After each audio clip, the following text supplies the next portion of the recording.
Sunday suspense Bangla সাহিত্যে রোমাঞ্চকর কিছু গল্প দিয়ে সাজানো আজকের এই বিশেষ নিবেদন সানডে সাসপেন্স। গল্পের নাম মৃত্যুপুর। এক ছোট্ট গ্রামে এক পরিত্যক্ত বাড়ি ছিল।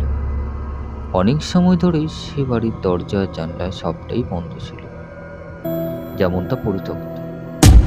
গ্রামের সবাই বলতো বাড়ির ভেতরে যেন কোনো ভূত বাস করে। কেউ সে বাড়ির কাছটুকুটো কখনো যেত না, এবং গ্রামবাসী সেখানে কখনো যেতেও টুকু দিত না। এমনকি সেই বাড়ির আশেপাশে চলাফেরাটুকুটো করতেও মানুষজন ভয় পেত, কারণ যারা সেখানে একবার যায় সেখান থেকে আর কখনো ফিরে টুকুটো আসে না।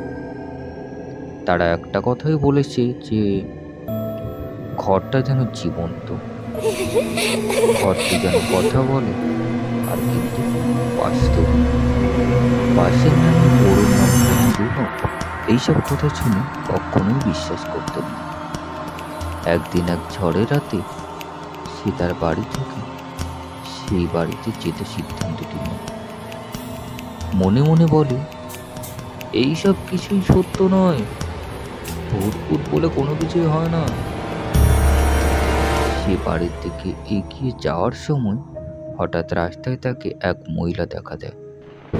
মহিলার চেহারা খুব মলিন, পোশাক যেন সেরা, চোখের নিচে যেন কালো কোনো দাগ।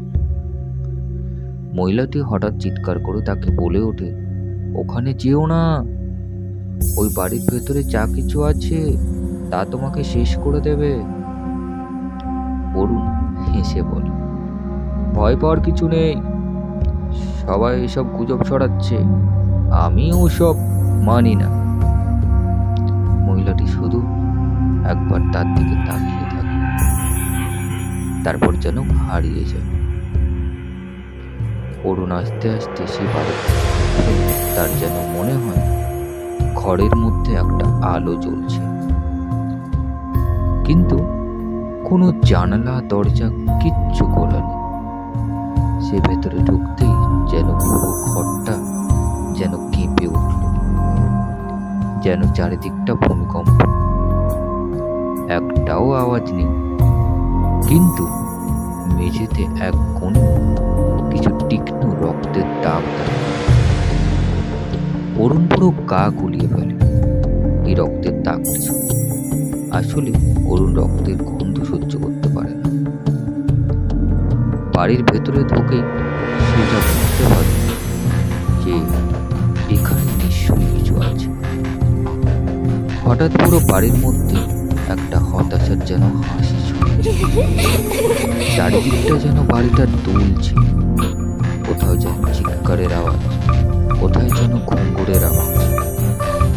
তার পায়ের নিচে মেঝে যেন ধীরে ধীরে গরম হয়ে যেতে লাগে, কোথাও যেন মাংস পচা, বা কোথাও যেন আর ঠিক তার পা সেখানেই আটকে যায়।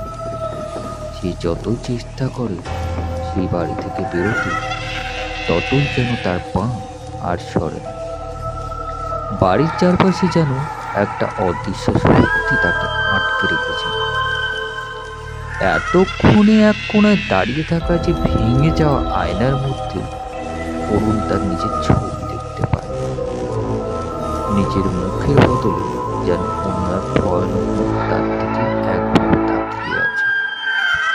আর সেই মুখটা একটু নড়াচড়া না করে সেখানে বলে, তুমি আমাদের বাড়িতে এসেছো, এখন তোমাকেই তো থাকতে হবে চিরকাল। অরুণ ভয় পেয়ে চিৎকার করে ওঠে, কিন্তু তার চিৎকারের গলা দিয়ে কোনো আওয়াজ বেরোয়। আর তারপর সেই ভাঙা আয়না থেকে যেন হাজারো হাত বেরোতে থাকে, আর অরুণকে যেন টেনে সেই আয়নার ভেতরে নিয়ে যাওয়ার চেষ্টা করে। পরে ঠিক 1-2 দিন পর গ্রামে ফিরে আসার পর অরুণকে আর কখনো কেউ দেখতে পায়।